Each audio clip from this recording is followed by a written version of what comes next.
Este hombre que camina en círculos dentro de una prisión de máxima seguridad en México no es un hombre cualquiera, sino el contrabandista de drogas más grande y peligroso del mundo, el Chapo.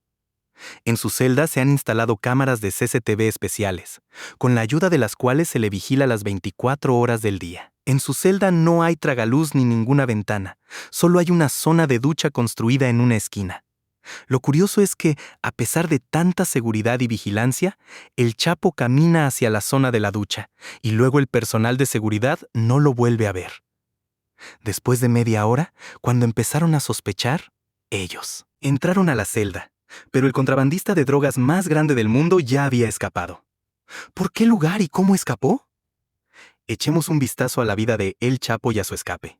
Nacido en 1957 en un pequeño pueblo de México llamado Badiraguato, el nombre real de El Chapo es Joaquín Guzmán, pero más tarde él mismo se dio el nombre de El Chapo. El hábito del tráfico de drogas lo heredó como legado.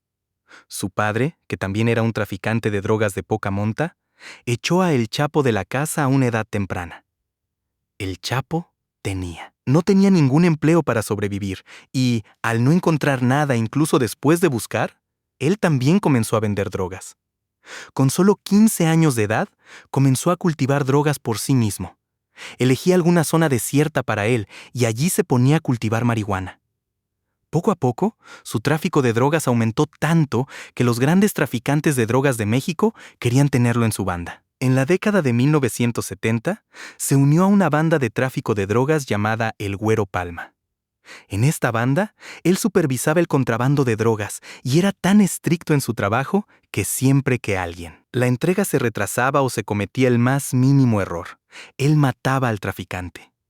En 1980 se unió a la banda del traficante de drogas más famoso de ese momento, el Padrino Gallardo. Esta banda era la más grande en el tráfico de drogas en México. A El Chapo también se le dio la responsabilidad de la logística y el envío de drogas en esta banda. Su trabajo era vigilar las drogas que llegaban a México desde Colombia. Pero en 1989, el líder de la banda, Gallardo, fue capturado por las agencias y la banda se disolvió. Aprovechando la oportunidad, El Chapo creó su propia banda, a la que llamó el Cártel de Sinaloa. Ahora, en Estados Unidos. 2. Las drogas se entregaban por 2 rutas. La mayoría de las drogas venían por el lado del Caribe y la otra ruta eran las fronteras mexicanas. Las agencias estadounidenses tenían todo su enfoque puesto en el Caribe y muchos traficantes de drogas y bandas ya habían sido capturados.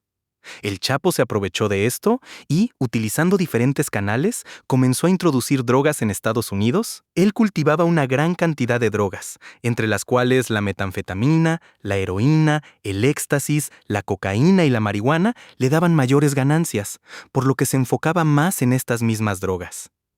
Pero introducir drogas en Estados Unidos no era tan fácil y, por este motivo, él realizaba este trabajo demostrando una gran astucia. Al principio, contrabandeaba drogas que no tenían mucho olor, como la cocaína, escondiéndolas en extintores de incendios, latas de chiles en escabeche o en los rines de los autos, lo cual ni siquiera los perros rastreadores de drogas podían detectar. Pero el problema era que, aparte de la cocaína, las otras drogas no se podían contrabandear de esta manera. Por eso adoptó un método que se convirtió en su identidad. Y ese método eran los túneles, es decir, las tuberías subterráneas. Él invertía millones de dólares para contratar expertos y construía túneles debajo de la tierra en los cuales había un sistema completo de electricidad y ventilación. Y a través de esos túneles comenzó a contrabandear drogas a Estados Unidos. En 1990, los oficiales del Buró Federal de Investigaciones quedaron sorprendidos cuando descubrieron el primer túnel de El Chapo.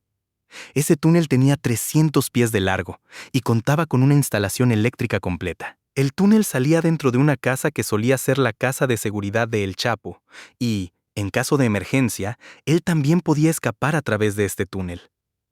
El Chapo conocía todas las reglas de este negocio, por lo que a pesar de intentar millones de veces, no lograban capturarlo.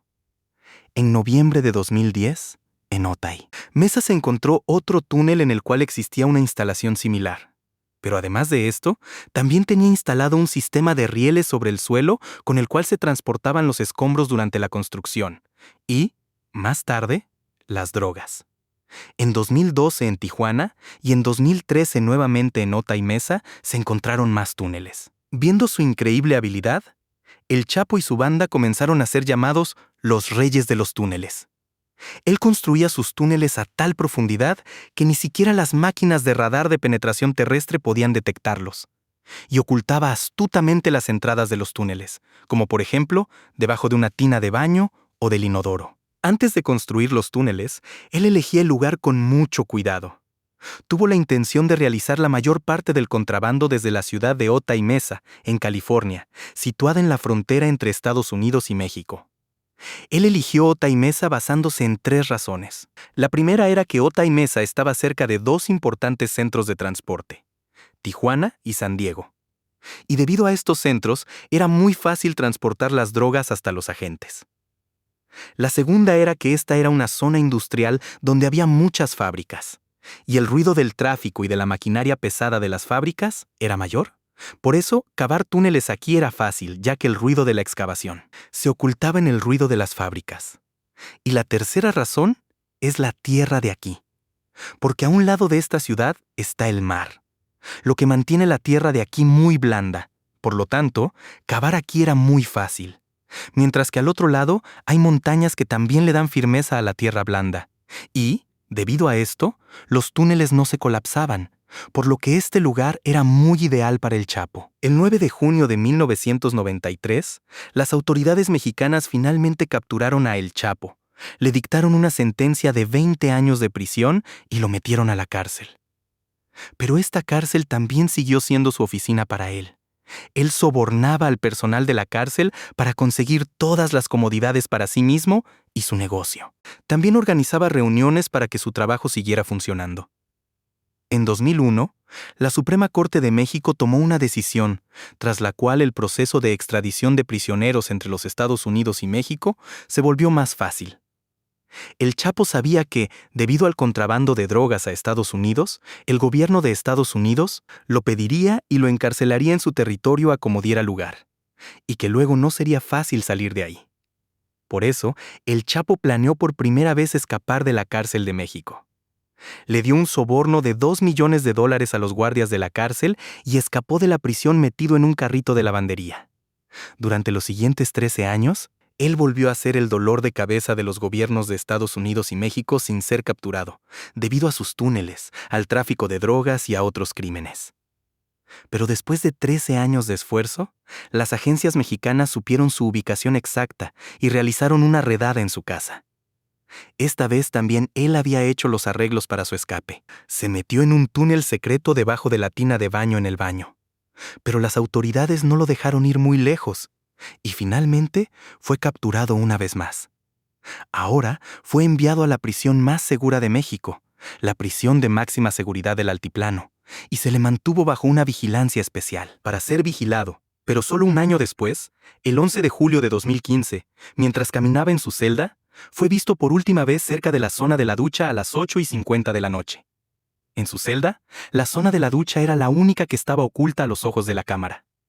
Después de casi media hora, al no ser visto en la cámara, se abrió el calabozo para inspeccionar la celda. Para cuando los guardias entraron, el Chapo ya se había ido. Con mucha astucia, él cavó un túnel agrandando el desagüe de la zona de la ducha, el cual estaba conectado con un túnel más grande abajo.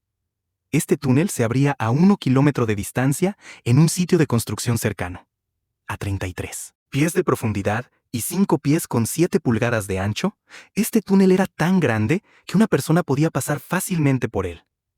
Pero esta vez su libertad no duró mucho.